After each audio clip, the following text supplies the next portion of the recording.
बुर्ज खलीफा से भी 1000 फीट बुलंद इमारत कहां तामीर की जा रही है, आइए जानते हैं। दुबई में कायम बुर्ज खलीफा को इस वक्त दुनिया की बुलंद तरीन इमारत का रिकॉर्ड हासिल है, जो 828 मीटर यानी 2717 फीट बुलंद है।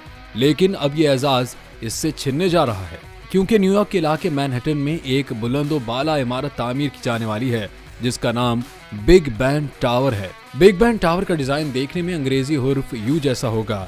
ये इमारत 4000 फीट बुलंद होगी, जिसके बाद ये बिग बैन टावर दुबई के बुर्ज खलीफा को 1000 फीट नीचे छोड़ देगा और दुनिया की बुलंद तरीन इमारत का एजाज हासिल कर लेगा।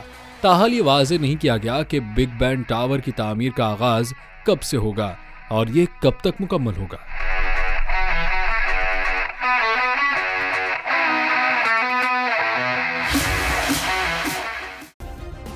सब्सक्राइब करें और बेल दबाएं ताकि कोई खबर रह न जाए।